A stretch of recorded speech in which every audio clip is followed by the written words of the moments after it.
и не го събирай, май. От тук.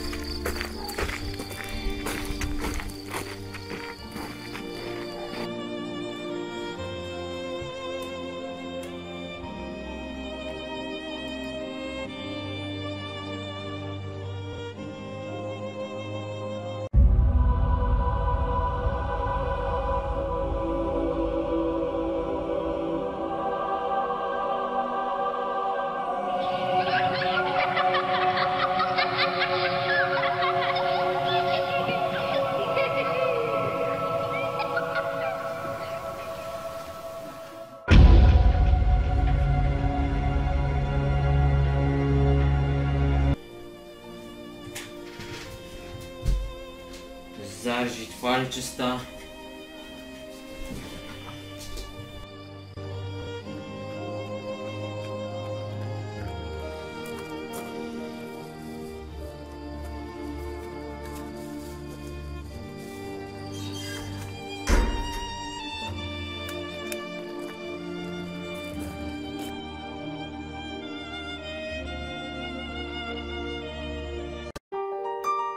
Има едно място на този свят, където пролетните мъгли обгръщат зелените върхове, а в долините под тях забравени крале почиват във вечните си покои.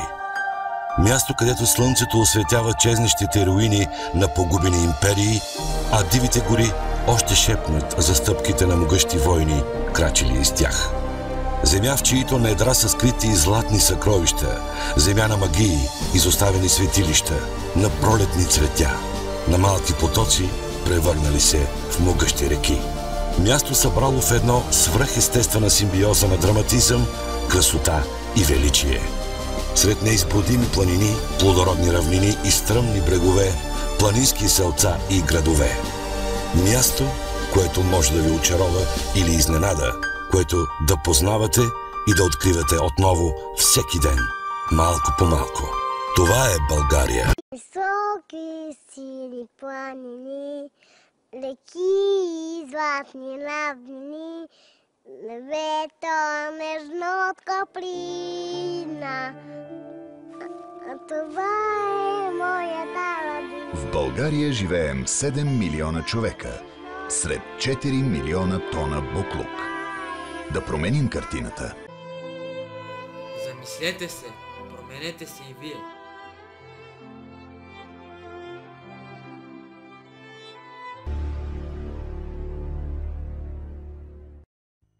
Кой съм аз? Задавайте си този въпрос, нали? Лесно е да се досетите, че съм човек, но въпреки това кой съм аз? Любопитството е пътеводител на човечеството. Никой не се замисля колко важен е отговора и дали изобщо има нужда от такъв. По-правилният въпрос, който трябва да си зададете е: имам ли нужда да знам кой е човекът за този глас? Аз съм никой. Просто глас. Тъй като всеки глас има име, реших да кръстя този мизантропос. Децата в България са нашето бъдеще. Но какви са те в действителност? В какво са се превърнали? В какво се превръщат? Как се променят? Какво бъдеще може да очакваме? Има ли виновник?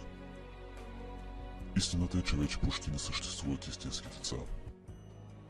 Там отвън улиците може да видим имитатори, последователи, поддръжници, комплексари, малолетни и непълнолетни деца, харесващи алкохол и секс, малолетни, непълнолетни и дори пълнолетни деца, живеещи в измислени субкултурни светове, метали, имовци, пънкари, скинове, скинари, деца, мислещи себе си за гангстери, биячи и какво ли още не.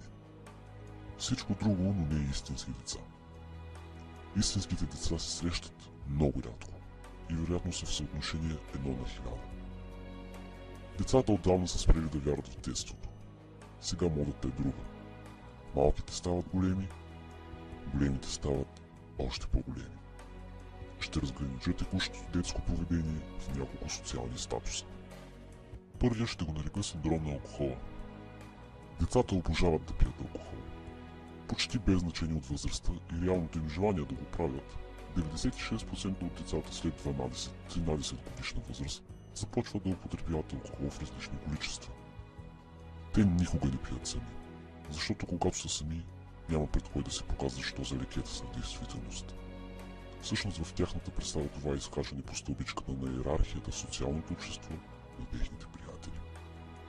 По принцип децата пият, за да се докажат пред останалата част от групичката на приятели, която са гледали в някой западен и типично колежански филм. Пият, защото си мислят, че това ги прави готини, яки и големи. Пият, защото обичат да бъдат център на внимание и защото нямат самочувствието и реалния капацитет да бъдат пълноценни хора, без да употребяват боклуци. Пият, защото да пиеш е готино и супер мъжествено. Така те се превръщат в мъже. Правят се на големи тежкари, удрят по още една чашка, за да докажат на останалите колко много издържат, без да ги хвали. Пият, за да се доказват пред момичетата, защото им липсват първите 7 години с мама и тати, когато е трябвало да си говорят за тези неща. Обичат да пият най-вече в дискотеките, защото там е забавно, а има доста голяма аудитория от хора, което е допълнителен плюс към болното его на жалките дечица. Там ще могат да се наливат пред много хора и ще се опитат да докажат на останалите колко добри пиячи са всъщност, за да може естествено да се забележат и от момичетата, които пък от своя страна също пият, за да изглеждат големи какички, пак да повторим, защото е готино да се наливаш с алкохол. Особено известен е метода на надпиването. Започват да пият, докато не се напият всички, и на следващия ден гордо да разказват по колко много алкохол са изпили, без да ги хвани. Голяма тръпка е да се напиват и в училище, защото така показва, че са още по-големи мъже и че не им пука от нищо. Това е един от начините да бъдеш тарикат и да изглеждаш голям и нормален пред останалите. Без значение колко вреден е алкохол, без значение, че алкохолните пари увреждат както централния мозък, съзнанието, подсъзнанието, голяма част от хормоните в човешкото тяло, така и черния дроб.